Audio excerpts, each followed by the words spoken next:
సినిమాలో ఉన్నప్పుడు విజయశాంతి తెలంగాణలోనే పుట్టింది ఎవరికి తెలియదు. మీకు తెలుసా?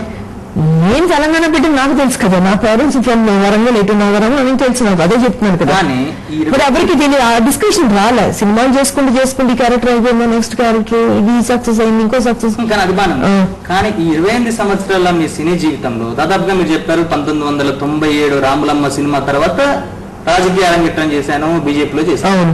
కానీ అంతకుముందు కూడా మీకు తెలంగాణలో పుట్టాను అని చెప్పేసి అవన్నీ మీకు తెలుసు. కానీ సినీ ఇండస్ట్రీలో ఒక మంచి నటిగా ఉన్నప్పుడు, గ్లామర్ క్వీన్ గా ఉన్నప్పుడు, నెంబర్ 1 సినీ హీరోయిన్ గా ఉన్నప్పుడు ఎందుకు నేను ఒక తెలంగాణ బిడ్డను అని చెప్పి చెప్పుకోలేకపోయారు? అసలు సినిమా చెప్పుకోకాదని చెప్పు, ఆ పరిస్థితి రాలేదు అంటున్నాను నేను.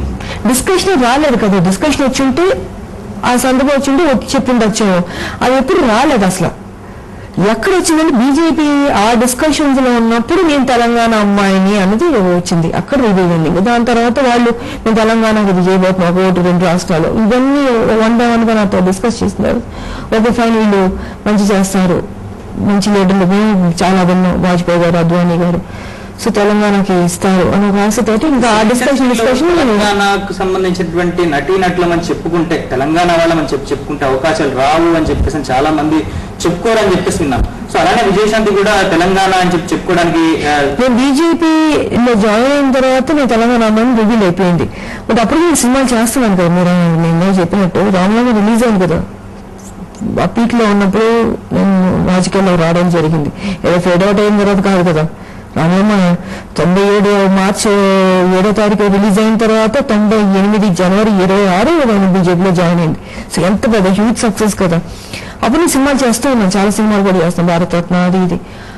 ఎప్పుడైతే రివీల్ అయిందో ఇంకా అదొకటి అయిపోయింది. దాని ముందు హీరోయిన్ ఎప్పుడైతే కర్తవ్యం వచ్చిందో అక్కడి నుంచి ఒక అవస్థ, మినిపోట్లు, ఇబ్బందులు.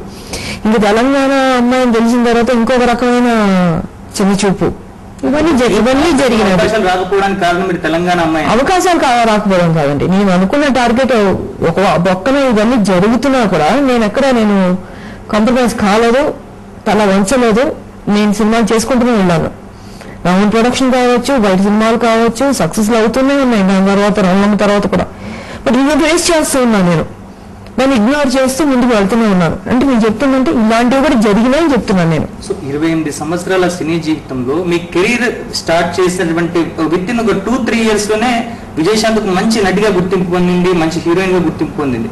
కానీ రాజకీయాల్లో 13 సంవత్సరాలు వెయిట్ చేయాల్సి వచ్చింది. మీరు ఒక ఎంపీగా కావాలంటే 13 సంవత్సరాలుగా వెయిట్ చేయాల్సి వచ్చింది. ఒక రాజకీయ పార్టీ పెట్టుకున్నారు, చివరికి దాన్ని టీఆర్ఎస్ లో విలీనం చేశారు.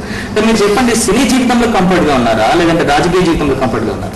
అంటే సినీ జీవితంలో డిఫరెంట్ అండి, అది టోటల్ కంఫర్టబుల్, హ్యాపీగా మహారాణిగా ఉంటాం. ఎవరికి మనం జవాబు చెప్పాల్సిన అవసరం లేదు. సరే హిట్ అయినా ఫ్లాప్ అయిందా అది వేరే విషయం. బట్ ఎప్పుడు ప్రజలు ఆదరిస్తూనే ఉంటారు. డబ్బుకు డబ్బు, పేరుకు పేరు, ఎక్కడికి వెళ్ళినా రాజమర్యాదలు, రెడ్ కార్పెట్, అసలు అవార్డులు, అసలు జాలీ లైఫ్ అది. షూటింగ్ అయిపోయిందా ఇంటికి వెళ్ళొచ్చు, రిలాక్స్ అయిపోవచ్చు, లేకపోతే బయట దేశాలకు వెళ్ళొచ్చు, హాలిడే తీసుకోవచ్చు. ఇక్కడ రాజకీయాలు మాత్రం దినదినం అంటే మూడే లైఫ్, ప్రతిరోజు టెన్షనే. ఎలా ప్రశాంతంగా ఉంటుంది? అది మా ఉద్యమాలు తెలంగాణ అనేటప్పటికి రోజు అసలు నిప్పు మీద ఉన్నట్టే ఉంటుంది మాకు. సో రాజకీయాలు అంటే ఇంత ప్రెజర్ ఉంటుంది, ఎప్పుడు ఒక నిప్పుల పులి మీద కూర్చోవాల్సిన పరిస్థితి ఏర్పడుతుందని చెప్పేసి అంటారు. సో సినీ జీవితం చాలా హ్యాపీగా ఉంటుంది. ఇప్పుడు మళ్ళీ అనిపిస్తుందా మళ్ళీ రాజకీయాలను వదిలేసి హ్యాపీగా మళ్ళీ సినిమాలు చేసుకోవాలని చెప్పి? లేదు, రాజకీయాలు వదిలేసి మళ్ళీ సినిమాలకు వెళ్ళాలి అలాంటి ఆలోచన ఇప్పుడు లేదు నాకు. వన్స్ అడుగు పెట్టిన తర్వాత చూడాల్సిందే, విజయం చూడాల్సిందే, వెనక్కి మాత్రం వెళ్ళేది లేదు.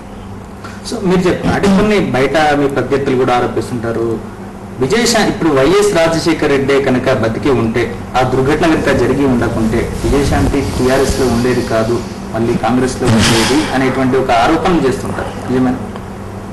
నేను ఒకటే చెప్తున్నానండి, ఎందుకో నా మీద కొంతమంది గెట్టిన వాళ్ళు కంటిన్యూస్ గా ఇదే విషయాన్ని పదే లావనెత్తడం, దానికి నేను ఒక ఎక్స్ప్లెనేషన్ ఇవ్వడం, ఇదే జరుగుతుంది కొన్ని నెలల నుంచి.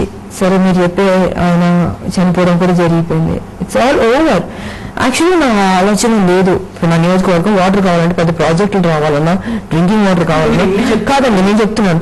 సో దాన్ని నేచురల్ కలుస్తాం కదా, ఆల్మోస్ట్ అన్ని పార్టీలు నాయకులు కలుస్తున్నప్పుడు అది తప్పు లేనప్పుడు ఒక్క విజయశాంతిని ఎందుకు పదే గుచ్చి మీరు అలా వెళ్ళి ఉండొచ్చు, ఆయన ఉంటే అటు వెళ్ళిపోతారేమో, ఇంక వెళ్ళిపోతారేమో అని ఎందుకు డౌట్ నాకు ఇప్పటికీ అర్థం కావట్లేదు. అదే రీజన్ మీద కేసీఆర్ మీద అలిగారా మీరు?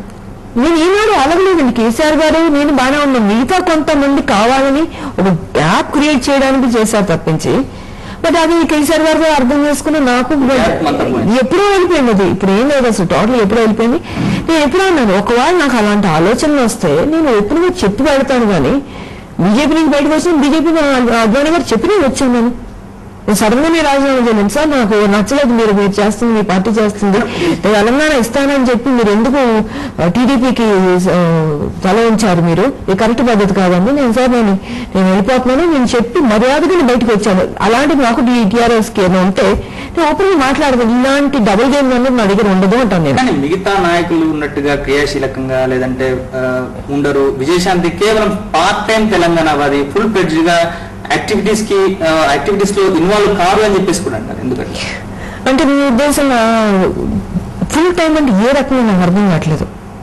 నేను ఒక ఎంపీని కదా, మరి నా నియోజకవర్గాన్ని ఎక్కువ కాన్సన్ట్రేట్ చేయాలి కదండి, అందుబాటులో ఉండాలి కదా.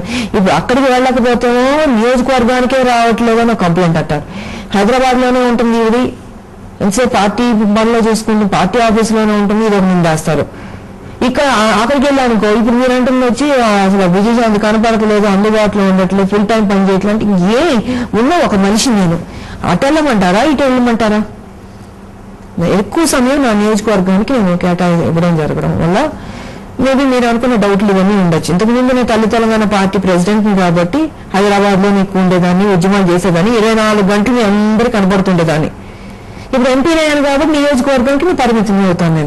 నేను పార్టీ ప్రెసిడెంట్ కాదు కదా, నేను వచ్చి రోజు నీ కూర్చుని కబుర్లు చెప్తూ ఇలా ఇష్యూస్ మీద ఫైట్ చేయడానికి కుదరదు.